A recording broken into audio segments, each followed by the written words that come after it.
सारू की जिंदगी में एक बार फिर आया है तूफान। अब उसकी माँ छोड़ रही है अपना गांव और निकल पड़ी है मुंबई की ओर अपनी बेटी सारू के पास। जी हाँ दोस्तों, सीरियल सारू की कहानी में आने वाला है अब एक बड़ा मोड़। वो पल जिसका सभी को इंतजार था। आखिरकार चंद्रकांत से होगा सारू की माँ का आमना सामना। दरअसल कहानी में अब हालात ऐसे बन गए हैं कि सारू की माँ को महसूस होने लगा है कि उसकी बेटी किसी गहरे संकट में है।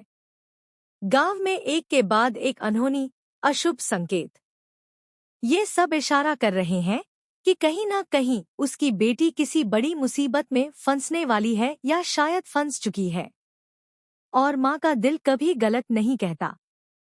जब बेटी पर आती है मुसीबत तो माँ कैसे रह सकती है चुप। इसीलिए अब बिना कुछ सोचे समझे, बिना किसी डर के, वो निकल पड़ी है उस शहर की ओर जहां उसकी बेटी अकेले लड़ रही है जिंदगी की जंग। ये वही माँ है जिसने कभी खुद सारू को इस शहर से दूर रहने की सलाह दी थी, लेकिन अब वही अपने अतीत को सामना करने के लिए तैयार है। और इस अतीत में है एक काली परछाई, कामिनी। वही कामिनी जिसने कभी जान से मारने की साजिश रची थी, लेकिन ये बात नहीं जानती थी कि मां बेटी दोनों जिंदा है और अब एक नई लड़ाई लड़ने को तैयार है। अब जैसे ही मुंबई पहुंचती है सारू की मां, कहानी ले लेती है एक और खतरनाक मोड़। मां बेटी दोनों पहुंच जाती हैं सीधे पुलिस स्टेशन। लेकिन सवाल ये है, आखिर क्या जुर्म है इन मासूमों पर? कौन सा ऐसा बड़ा इल्जाम है जो इन दोनों पर लगाया जा रहा है?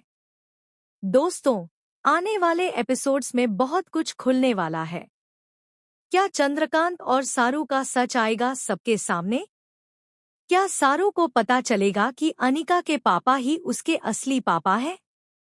और क्या वह अपनी मां के लिए इंसाफ की लड़ाई लड़ेगी? आपको क्या लगता है, क्या सारू को मिलना चाहिए उसका हक?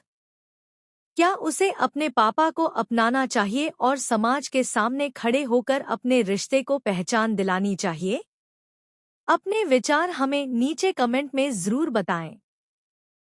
अगर आप भी चाहते हैं कि सारू को जल्द से जल्द मिल जाए उसका सच्चा परिवार और इंसाफ, तो वीडियो को लाइक करें, शेयर करें और हमारे चैनल को सब्सक्राइब करना बिल्कुल न भूलें, क्योंकि ऐसे ही धमाकेदार अपडेट्स हम आपके लिए लाते रहेंगे।